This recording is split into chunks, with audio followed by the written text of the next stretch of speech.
రైతులు తాము పండించే పంటలను మార్కెట్లో ఉన్న డిమాండ్లను బట్టి మార్పు చేసుకుని పంటలు పండించాల్సిన అవసరం ఎంతైనా ఉందని జిల్లా కలెక్టర్ హిమాంశు శుక్లా అన్నారు. గురువారం స్థానిక ఎన్జీ రంగ వ్యవసాయ పరిశోధన కేంద్రంలో వ్యవసాయ మరియు అనుబంధ శాఖల ఆధ్వర్యంలో ఛాంపియన్ ఫార్మర్స్ తో కిసాన్ గోష్ఠి కార్యక్రమాన్ని నిర్వహించారు. ఈ కార్యక్రమానికి ముఖ్య అతిథిగా పాల్గొన్న జిల్లా కలెక్టర్ మాట్లాడుతూ ప్రతి ఛాంపియన్ ఫార్మర్ కనీసం 10 మందికి స్ఫూర్తిదాయకం కావాలని, తద్వారా జిల్లాలో 7,000 మంది ఛాంపియన్ ఫార్మర్లుగా తయారు కావాల్సిన అవసరం ఉందన్నారు. రైతులు మార్కెట్ డిమాండ్ ఆధారిత పంటల వైపు మొగ్గు చూపి తగిన రాబడి పొందాలని సూచించారు.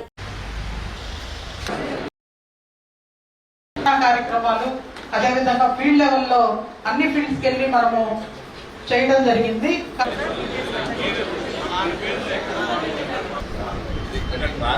మ్యాంగో లేనప్పుడు కూడా ఏదో వేరే డ్రాగన్ ఫ్రూట్ ద్వారా ఏదో సంవత్సరంలో ప్రతి నెల ఏదో అమౌంట్ ఇంకి ఖచ్చితంగా చేరతాయి. ఇది మంచి ఆలోచన, గుడ్, థ్యాంక్ యూ. వ్యవసాయం మీద ఆధారపడి ఉన్నారు. మన నెల్లూరు జిల్లా కాకుండా ఆంధ్రప్రదేశ్లో, లేకపోతే భారతదేశంలో, లేకపోతే ప్రపంచంలో అన్ని చోట్ల ఇప్పుడు అగ్రికల్చర్ చాలా సమస్యలు ఉంది. ఎందుకంటే చాలా అంటే ఒకటి కాదు, రకరకాలుగా సమస్య ఉన్నాయి. ఉదాహరణకి జార్ఖండ్, ఛత్తీస్గఢ్, తెలంగాణ కొన్ని ప్రాంతాలు, అక్కడ గతంలో వరి ఏం లేదు. కానీ ఇప్పుడు వరి చేయడం అంటే చాలా ఈజీ. గతంలో ఓన్లీ ఇటు కావేరి, కృష్ణ, గోదావరి ఈ డెల్టా ప్రాంతంలోనే వరి ఉండేది. కానీ ఇప్పుడు ఎక్కడ చూసినా భారతదేశంలో వరి. సో తినే వాళ్ళే తక్కువ, ప్రొడక్షన్ ఎక్కువ.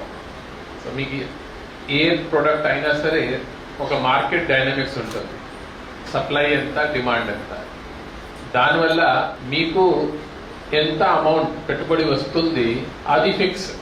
అంటే ఎంఎస్పి పెంచుకున్నా కూడా ఎంత పెంచుతారు? 50 రూపాయలు, 70 రూపాయలు, 20 రూపాయలు. దీనికంటే ఎక్కువ పెంచడానికి లేదు. ఎందుకంటే దీన్ని పెంచితే మళ్ళీ దీనికి వేరే ఇంపాక్ట్ ఉంటాయి. సో మీ అవుట్పుట్ రేట్ ఆల్మోస్ట్ ఫిక్స్. సంవత్సరానికి ఏదో 1%, 2% పెంచుతా వెళ్తారు. కానీ మీ ఇన్పుట్ కాస్ట్ కి సీలింగ్ ఏం లేదు. అది రోజుకి ఏమైనా జరిగితే, కోవిడ్ వస్తే పెరుగుతుంది. ఇప్పుడు స్టేట్ ఆఫ్ హార్మోస్ ఆపితే ఎక్కడ ఇరాన్ ఉంది, కానీ దీనికి ఇంపాక్ట్ భారతదేశం మీద ఉంది. ఎందుకంటే మన యూరియా కానీ, డీజిల్ కానీ, సిలిండర్స్ కానీ అన్ని బయట నుంచి రావాలి. సో దానివల్ల ఇప్పుడు అగ్రికల్చర్ ప్రతి సంవత్సరం పెరుగుతున్నాయి. ప్రతి సీజన్ కి పాత సీజన్ కంటే కనీసం 10% ఎక్కువ ఉంటుంది. నెక్స్ట్ వచ్చేసి ఇప్పుడు ఈ అర్బనైజేషన్ ఉండడం వల్ల, ఎస్పెషలీ ఈ ప్రాంతంలో నెల్లూరులో, సర్వేపల్లిలో గతంలో డ్రైనేజ్ బాగానే ఉంటుంది. అంటే వాటర్ వస్తుంది, వాటర్ నీట్ గా వెళ్ళిపోతుంది. కానీ ఎవరైనా మధ్యలో కల్వర్ట్ వేసేస్తున్నారు, లేకపోతే ఏదో బ్లాక్ చేసేస్తున్నారు. దీనివల్ల కూడా చాలా కష్టం, చాలా సమస్యలు వస్తున్నాయి. నెక్స్ట్ అంటే అసలు లేబర్ దొరకడం లేదు. ఎవరికి ఇష్టం లేదు ఈ పని చేయడం. ఎందుకంటే భారతదేశంలో కొంచెం అభివృద్ధి జరిగింది. ఎవరి దగ్గర వేరే ఆప్షన్ లేదు అంటేనే వాళ్ళే వస్తున్నారు. వాళ్ళు కూడా తక్కువ మంది ఉన్నారు కాబట్టి లేబర్ రేట్ ఎక్కువ అడుగుతున్నారు. తర్వాత గతంలో ఎంత కష్టపడి అంటే పొద్దున 9 నుంచి సాయంత్రం 6 దాకా పని చేసేవారు. ఇప్పుడు మధ్యాహ్నం కల్లా మేము వెళ్ళిపోతామంటున్నాం. రకరకాలుగా ఇప్పుడు క్లైమేట్ చేంజ్ వల్ల ఈ డిజీజెస్, ఈ పెస్ట్ ఇవి కూడా కొత్తగా వస్తున్నాయి. దీనికి కూడా మందులు పెట్టాలి. సో గతంతో పోలిస్తే ఈ రోజు అగ్రికల్చర్ అనేది చాలా కష్టం. సో దీనికి సమాధానం ఏంటి? ఓకే, డిపార్ట్మెంట్ తరఫున చాలా ఆలోచన చేస్తున్నాం. కొత్త ఆలోచన అంటే కొన్ని రీసెర్చ్ స్టేషన్స్ ఉన్నాయి, ల్యాబ్స్ ఉన్నాయి, అక్కడ చాలా ప్రయోగం జరుగుతున్నాయి. కానీ అక్కడే ఉన్న టెక్నాలజీ చివరి రైతుకి ఎలా చేరాలి అనేది ఎప్పుడు కూడా సమస్య. మేము ఈ రోజు నుంచి ప్రయత్నం చేయడం లేదు. ఎప్పటి నుంచి మన 1947 47 నుంచి ఆ దిశలో ఉన్నాం. కొన్ని సక్సెస్ కూడా ఉన్నాయి. గ్రీన్ రెవల్యూషన్ కానీ, బ్లూ రెవల్యూషన్ కానీ సక్సెస్ స్టోరీస్ కూడా ఉన్నాయి. కానీ ఎప్పుడూ కూడా ప్రభుత్వం, ఎస్పెషలీ ఈ నెల్లూరు జిల్లాలోనే 700 గ్రామం ఉన్నాయి. ప్రతి గ్రామంలో మినిమంగా 100 నుంచి 200 నుంచి 500 వరకు ఫార్మర్స్ ఉన్నారు. ఎంతమందితో మాట్లాడాలి? మాట్లాడితే అర్థం అవుతుందా? కష్టం. అది అప్పుడు నేను గతంలో గోదావరి జిల్లాలో ఎక్కువ పని చేశాము. అటు వెస్ట్ గోదావరి చేశాను, ఈస్ట్ గోదావరి చేశాము. అక్కడ కూడా రైతు పరిస్థితి బాగలేదు. ఇక్కడే వచ్చిన తర్వాత కూడా అలాగే సమానంగా ఉంది. వాళ్ళకంటే కూడా మీరు కొంచెం ఖరాబ్ పరిస్థితి. ఎందుకంటే వాళ్ళు కోకోనట్ ఉంటే కొంత నెలకి ఏదో ఫిక్స్ అమౌంట్ వస్తుంది, కానీ ఇక్కడ అది కూడా లేదు. ఇది చేయాలంటే మనం ఒక పద్ధతి ప్రకారం వెంటనే లేకపోతే రాదు. అదే ఆలోచనతో ఈ ఛాంపియన్ ఫార్మర్స్ అనేది ఆలోచన వచ్చింది. ఎందుకంటే ఒక గ్రామంలో ఒక పర్సన్ మంచిగా చేస్తే పక్కనే ఉన్న రైతు వీళ్ళ నుంచి చూసుకొని నేర్చుకుంటారు. మేము చెప్తే ఎవరు వినరు, వింటారు కానీ చేయరు. కానీ పక్కనే ఉన్న ఇప్పుడు మీరు చూడండి, ఏమైనా సరే ఇప్పుడు మొబైల్ కొనుగోలు చేయాలి అనేది ఎవరు చెప్పడం లేదు, కానీ మీ పక్కనే ఉన్న పర్సన్ అది ఏంటి, అది బాగుంది కదా, స్క్రీన్ కూడా వచ్చింది, స్మార్ట్ ఫోన్ కూడా వచ్చింది, దీంట్లోనే యూట్యూబ్ చూసుకోవచ్చు, ఇన్స్టాగ్రామ్ చూసుకోవచ్చు, మీకు ఒకసారి చూపిస్తారు. చూసిన తర్వాత బాగుంది కదా, నా దగ్గర కూడా ఉండాలి కదా, వెళ్ళి మీరు కొనుగోలు చేస్తున్నారు. డబ్బు ఉన్నా లేకపోయినా సరే ఇప్పుడు అందరి దగ్గర ఒక స్మార్ట్ ఫోన్ ఉంటుంది. కనీసం 10,000 రూపాయల స్మార్ట్ ఫోన్ అందరి దగ్గర ఉన్నాయి. గవర్నమెంట్ చెప్పలేదు కదా, ఎవరు చెప్పలేదు. దీనివల్ల లాభాలు ఉంటాయి కాబట్టి మీరు అలా ఆలోచన చేస్తున్నారు కాబట్టి మీరు కొనుగోలు చేశారు. అదే తరంలో ఇప్పుడు మీ పక్కనే ఉన్న రైతు ఏదో మంచిగా ప్రయోగం చేశారు, దానివల్ల 1 సీజన్ 2 సీజన్ అతనికి లాభాలు జరిగితే ఖచ్చితంగా అది నార్మ్ అయిపోతుంది. అందరూ దీన్ని పాటించడం మొదలు పెట్టేస్తారు. సో ఇదే ఆలోచనతో మేము ఇది పెట్టడం జరిగింది. ఎందుకంటే ఇది కూడా ఈ ఆలోచన కూడా కొత్త ఆలోచన కాదు. గతంలో కూడా ఇది జరిగేది. ఈ గోష్ఠి పదం ఏదో ఉంది కదా, మీరు రాశారు, కిసాన్ గోష్ఠి ఎప్పటి నుంచి ఉంది, కానీ మనం సరిగా అమలు చేయలేదు.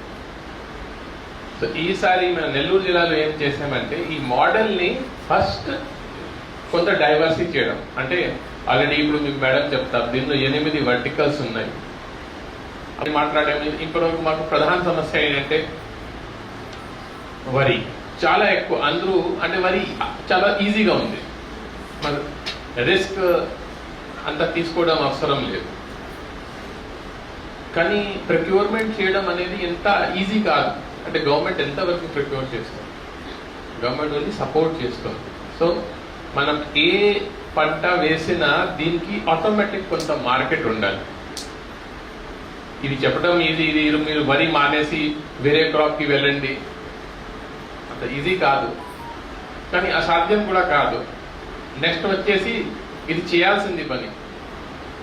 ఈరోజు మనం అది చేయకపోతే రాబోయే రోజుల్లో పెద్ద సమస్య వస్తుంది. ఇప్పుడు మీకు ఆల్రెడీ చాలా మంది బహుశా ఉండవచ్చు టొబాకో అంటే ఓవరాల్ గా ప్రపంచంలో మార్కెట్ తగ్గిపోతున్నాయి. అంటే గతంలో టొబాకో వాడేవారు ఎక్కువ నంబర్ తగ్గిపోతున్నాయి. ఇప్పుడు దీనికి తాగేవారు అంటే స్మోక్ చేసే వాళ్ళు తక్కువ ఉంటే మీ ప్రొడ్యూస్ ఎవరు కొనుగోలు చేస్తారు? సో మార్కెట్ లేని ప్రొడక్ట్ ని మనం పండిస్తే ఈ రోజు గవర్నమెంట్ కొనుగోలు చేసేస్తుంది, రేపు కొనుగోలు చేసేస్తుంది, కానీ అది ఏదో రోజు మనం దీన్ని మానేసి ఏ క్రాప్ ఇప్పుడు రెలెవెంట్ ఉంది ఆ క్రాప్ కి వెళ్ళడం అనేది చాలా ఇంపార్టెంట్. దీనికి నేను చెప్పింది అంటే మిగతా సెక్టర్ కంటే అంటే మ్యానుఫ్యాక్చరింగ్ కానీ సర్వీస్ సెక్టర్ కానీ దానికంటే అగ్రికల్చర్లో కూడా మనం ప్రతి 2 to 3 years లో ఏదో చేంజ్ చేయాలి. మార్కెట్ ఎలా ఉంది దాని ప్రకారం మన అగ్రికల్చర్ ప్రాక్టీసెస్ ని కూడా మార్చాలి. ఇప్పుడు సపోజ్ ఇండస్ట్రీస్ ఉన్నాయి, ఇండస్ట్రీస్ లో మీరు ఒక ప్రొడక్ట్ మ్యానుఫ్యాక్చరింగ్ చేస్తున్నారు. ఫర్ ఎగ్జాంపుల్ ఫోనే మాట్లాడాము. ఒక కంపెనీ మామూలుగా గతంలో బటన్ ఫోన్ వచ్చేది. సో ఒక కంపెనీ నోకియా, ఎంతమంది నోకియా పేరు తెలుసండి? నోకియా మనం అందరూ ఫస్ట్ స్టార్టింగ్ లో నోకియా వాడేవారు, కానీ ఆ కంపెనీ ఈరోజు ఎక్కడ ఉంది? ఫినిష్.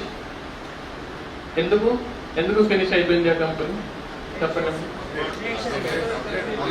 అప్డేట్ కాలేదు.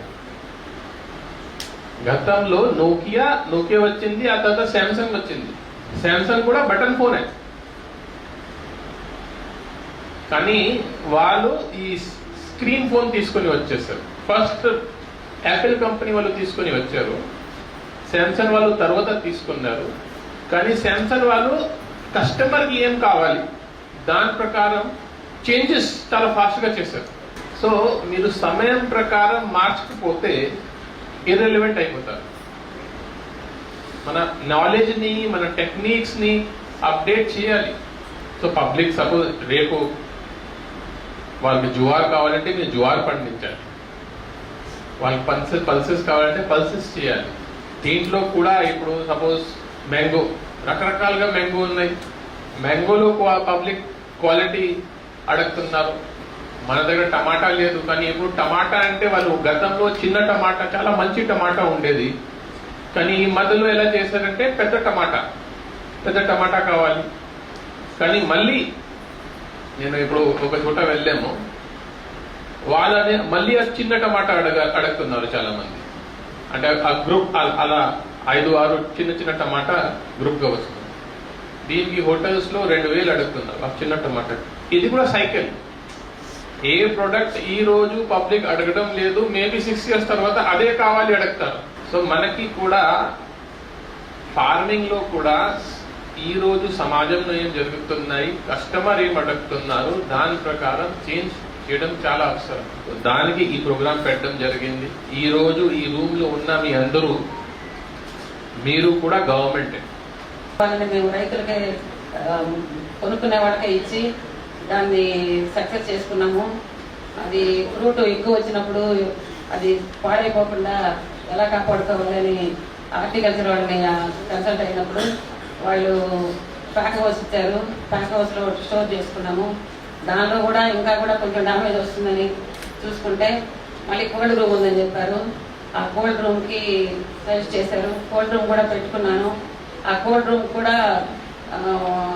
12.5 లక్షలు ఖర్చు అయింది. 12.5 లక్షలు ఖర్చు అయితే దానిలో 4,37,500 రూపాయలు హార్టికల్చర్ తరఫున మాకు సబ్సిడీ అమౌంట్ ఇచ్చారు. అది కూడా సక్సెస్ చేసుకున్నాము. ఫ్రూట్కి ఇబ్బంది లేకుండా స్టోరేజ్ ఇచ్చారు. మళ్ళీ ప్యాక్ హౌస్ ఇచ్చారు. ప్యాక్ హౌస్ కూడా 2 lakhs సబ్సిడీ ఇచ్చారు. డ్రిప్ ఇరిగేషన్ ఇచ్చారు. డ్రిప్ లో కూడా సబ్సిడీ ఇచ్చారు. అంటే 20 లక్షలు లోన్ తీసుకుంటాం. మేము శ్రీనిధి తీసుకుంటాము. శ్రీనిధి లోన్ తీసుకుని బీఆర్సీ సెంటర్ పెట్టాను నేను ఫస్ట్ స్టార్టింగ్. తర్వాత ఆ లోన్ తీసుకున్నాము. ఏ గ్రేడ్ మోడల్ చేసుకొని 12 రకాల పంటలు వేసాము. అరటి వేసాము. అరటిలో అన్ని రకాల వంగ, బెండ, కూరగాయ జాతి, తీగ జాతి, గడ్డ జాతి, ఆకుకూరలు అన్ని వచ్చేటట్టు చూసుకున్నాము. కషాయాలు పిచికారీ చేస్తాము. ద్రవజీవామృతం భావిస్తాము. ఘనజీవామృతం వేసుకుంటాము. దశపర్ణి, నీమాశ్రము, అగ్నాశ్రము, ఎగ్గానామి యాసిడ్, ఫిషానామి యాసిడ్, గ్రోత్ ప్రమోట్లు వాడతాము. ఇదే విధంగా ఆ వచ్చిన పంటని కలెక్టర్ ఆఫీస్ లో ప్రతి సోమవారము కలెక్టర్ ఆఫీస్ తీసుకెళ్తాము. కలెక్టర్ ఆఫీస్ లో అమ్ముకుంటాము. మండల ఆఫీస్ లో హాస్పిటల్కి ఇస్తాము. చామల్ చేశాం సార్. దాంట్లో మనకి దిగుబడి అనేది ఒక 7 నుంచి 8 టన్నుల వరకు వచ్చింది. ఒక టన్ అనేది ఇక్కడ మన లోపల ఈ సంవత్సరం ప్రజెంట్ అనేది ఇక్కడ మన పదలకూరు, నెల్లూరు మార్కెట్ మాత్రమే అమ్మడం జరిగింది. 1 kg 100 రూపీస్ నుంచి 150 వరకు అమ్మడం జరిగింది. అట్లా మనకి 8 నుంచి 9 lakhs వరకు మనకి ఇన్కమ్ అనేది రావడం జరిగింది. దానితోడు మనకి దానికి సబ్సిడీ ఇవ్వడం జరిగింది. మనకి ఆ షేర్ నెట్ వేసుకోవడానికి మనకి 25 లక్షల దాకా ఖర్చు అయింది. మనకి డిపార్ట్మెంట్ తరఫున 12,40,000 రూపాయలు మనకు ఇవ్వడం జరిగింది. దానికి తోడు మరియు మనకి పోల్ వేసుకున్నందుకు కూడా మనకి సబ్సిడీ ఇవ్వడం జరిగింది. అవి కాకుండా మనం ఇక్కడ యాసిడ్ లైమ్, నిమ్మ, ఇంకా అదర్ క్రాప్స్ కూడా నేను పండిస్తూ ఉంటాను. అది అదర్ క్రాప్స్ అనగా పర్మనెంట్ పెండర్స్ అని దాంట్లో బీర, కాకర అనేది కంటిన్యూగా ఒక 7 years 8 years నుంచి నేను చేస్తూ ఉంటాను. అవి అట్లా జరుగుతూ ఉన్నాయి సార్. దానితో మనకి ఈ కోల్డ్ స్టోరేజ్ చిన్న స్మాల్ అయిన అవసరం ఉంది సార్. అప్పుడు